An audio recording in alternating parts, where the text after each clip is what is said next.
नमस्कार, मैं हूं आयुषी। आप देख रहे हैं सुनामी न्यूज टीवी। आइए नजर डालते हैं आज की कुछ खास खबर की ओर। चैनपुर उच्च विद्यालय परिसर में जिला स्तरीय जनसंवाद कार्यक्रम में लोगों को दी गई योजनाओं की जानकारी। बुधवार को दिन में संपतचक प्रखंड के चैनपुर उच्च विद्यालय प्रांगण में जिला स्तरीय जनसंवाद कार्यक्रम का आयोजन किया गया।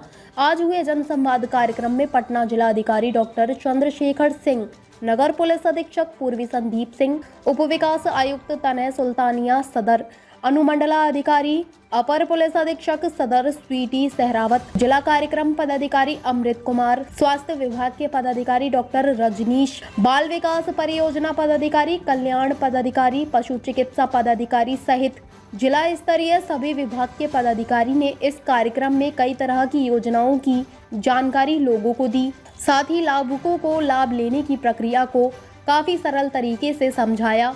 आज हुए कार्यक्रम में हेल्प डेस्क भी बनाया गया था, जहां लोगों की समस्या से संबंधित आवेदन लिए गए। जदयू संपतचक प्रखंड अध्यक्ष रंजीत कुमार सिंह उर्फ टप्पू सिंह ने जिला प्रशासन से संपतचक प्रखंड सह अचल कार्यालय का नया भवन बनाने की मांग की। साथ ही नगर पुलिस अधीक्षक से मांग की कि क्षेत्र में सेमी केयर की संख्या बढ़ने से छोटी मोटी चोरी की घटना बढ़ गई है। समय समय पर सेमी केयर को जेल भी भेजा जाता है, लेकिन स्थानीय पुलिस को चाहिए कि इस चैनल को ध्वस्त करे ताकि क्षेत्र में स्मैक वगैरह की बिक्री नहीं हो। सभा का संचालन निदेशक लेखा प्रशासन अरविंद कुमार ने किया। उपस्थित उप विकास आयुक्त पटना, पुलिस अधीक्षक पटना पूर्वी, यहाँ उपस्थित हमारे जिला के सभी वरीय पदाधिकारीगण, अनुमंडल और प्रखंड स्तर के सभी पदाधिकारीगण, इस पंचायत के माननीय मुखिया जी, यहाँ उपस्थित हमारे अन्य सभी माननीय जनप्रतिनिधिगण और इस पंचायत के सभी बड़े बुजुर्ग, माताएं, बहनें जो आज यहाँ उपस्थित हैं। इस कार्यक्रम में आप सभी लोगों का हार्दिक स्वागत है। और जनसंवाद कार्यक्रम जो है, इसका उद्देश्य यही है कि सरकार की जितनी योजनाएं चल रही हैं उनके बारे में अधिक से अधिक जागरूकता फैलाई जाए, जानकारी दी जाए, और जो लोग इससे छूटे हुए हैं या इसके लाभ से अभी तक वंचित हैं उन सभी लोगों को कवर किया जाए। इस कार्यक्रम में इन योजनाओं के माध्यम से उन्हें आच्छादित किया जाए।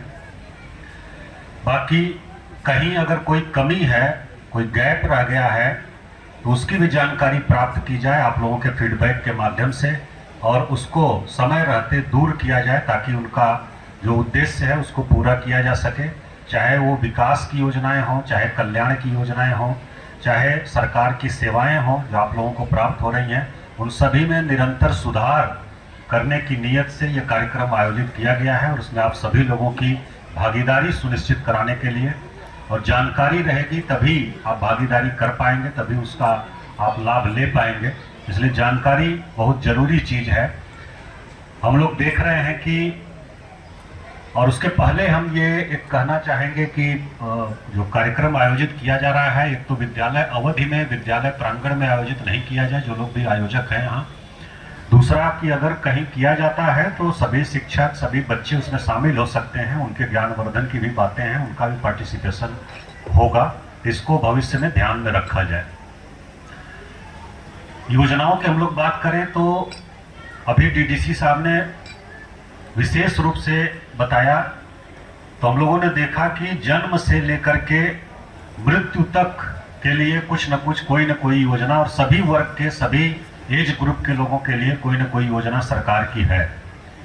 100 से अधिक योजनाएं हैं और किसी न किसी रूप में उनका लाभ आप सभी लोगों को मिल रहा है।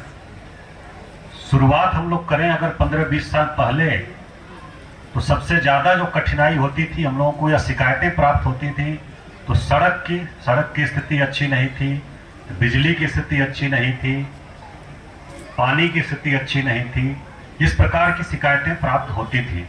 विद्यालय और स्वास्थ्य केंद्र की स्थिति अच्छी नहीं थी, और बाकी राशन कार्ड बनवाने में समस्या है, जाति आय आवासीय प्रमाण पत्र बनाने में समस्या है।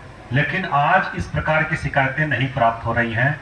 आज हम लोग अगर देखें पिछले 15-20 सालों में सड़कों की स्थिति में अभूतपूर्व सुधार हुआ है, बिजली की अब कोई समस्या नहीं रह गई है, बिजली भी हर घर तक पहुंची है और उसके बाद पर्याप्त समय तक रहती है। तो पेयजल के लिए पहले चापाकल की योजना थी, अब हर घर नल का जल योजना शुरू हुई है। शौचालय के लिए बहुत विशेष अभियान चला, बड़ा अभियान चला, उसमें भी क्रांतिकारी परिवर्तन आया है। नहीं तो पहले हम लोग किसी गांव में जाते थे तो गांव के बाहर कहीं न कहीं एक एरिया होता था जहां गंदगी होती थी इतना, और उसी से एक तरह से उस गांव में प्रवेश करते थे सभी लोग। वैसा अब नहीं दिखता है, बहुत रेयर कहीं कहीं दिखता है, उसको भी दूर करने की आवश्यकता है। जाति आय आवासीय प्रमाण पत्र बनाने के लिए बहुत भाग दौड़ करनी पड़ती थी, लेकिन लोक सेवाओं का अधिकार जब से आया है तो आप देख रहे हैं कि जाति आय आवासीय प्रमाण पत्र आसानी से बन जा रहा है। पेंशन स्वीकृत कराने के लिए बहुत परेशानी होती थी, आजकल वो भी पेंशन भी आसानी से स्वीकृत हो जाती है। राशन कार्ड बनवाने के लिए भी बहुत भाग दौड़ करनी पड़ती थी, अब वो भी ऑनलाइन हो गया है और लोक सेवाओं के अधिकार में शामिल है। उसके माध्यम से राशन कार्ड भी बन जा रहा है और राशन सबको उपलब्ध हो रहा है। इस प्रकार की प्रगति हम लोगों के सामने हुई है, जिसको हम लोग देख सकते हैं, महसूस कर सकते हैं। विद्यालयों में हम लोग देखते थे कि एक तो भवन की समस्या थी, दूसरे शिक्षकों की भारी कमी थी और तीसरे लड़कियों की शिक्षा बहुत कम थी। तीनों पर सरकार ने काम किया, फोकस किया। बड़ी संख्या में विद्यालय भवन बनाए गए, अतिरिक्त वर्ग कक्ष बनाए गए और बड़ी संख्या में शिक्षकों की बहाली की गई।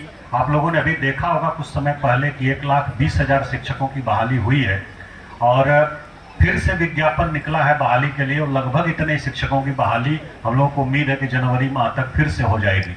तब शिक्षकों की भी कोई कमी विद्यालयों में नहीं रहेगी और प्रत्येक पंचायत में हाई स्कूल बनाने का निर्णय सरकार ने लिया था और उसका भी क्रियान्वयन कर दिया गया है, क्योंकि लड़कियों को विशेषकर दूर पढ़ने जाने में समस्या होती थी। तो जो विद्यालय गांव में उपलब्ध रहता था वहीं तक सामान्यतः पढ़ती थी लड़कियां और उसके बाद पढ़ाई छोड़ देती थी। तो ये हुआ कि उनको कम से कम इंटरमीडिएट तक उनके पंचायत में ही पढ़ाई की सुविधा हो और उसको लागू किया गया। शुरू में हम लोग देखते थे कि जो बोर्ड का एग्जाम होता था हाई स्कूल और इंटरमीडिएट का, 10वीं और 12वीं का, उसमें लड़कों की संख्या ज़्यादा रहती थी, लड़कियों की संख्या बहुत कम रहती थी। लेकिन अभी आज के डेट में हम लोग देखें तो लड़के लड़कियों की संख्या बराबर रहती है उसमें, और पिछले 1-2 वर्षों में हम लोगों ने देखा था कि लड़कियों की संख्या ज़्यादा थी लड़कों की तुलना में। ये परिवर्तन आया है और लड़कियों को स्कूल लाने के लिए और स्कूल में उनको बनाए रखने के लिए कई योजनाएं चलाई गई। आप सभी लोग अवगत हैं कि उनको पोशाक के लिए राशि उपलब्ध कराई गई, क्योंकि शुरुआती दौर में देखा गया था कि बहुत सारी बच्चियों को स्कूल इसलिए भी अभिभावक नहीं भेज रहे हैं कि अच्छे कपड़े नहीं हैं उनके पास, तो स्कूल के लिए पोशाक की राशि दी गई। दूसरा यह कि कोई भेदभाव स्कूल में नहीं रहे, सब लोग एक तरह के कपड़े पहन करके आए। पोशाक योजना चली और उसका लाभ हुआ। फिर छात्रवृत्ति सभी बच्चे बच्चियों को उपलब्ध कराई गई, लड़कियों को साइकिल उपलब्ध कराई गई, आप सभी लोग जानते हैं। और जब दूर के स्कूल होते थे वहां नहीं जा पाती थी बच्चियां, तो साइकिल उपलब्ध कराई गई। उस समय भी कुछ लोगों ने इसका विरोध किया था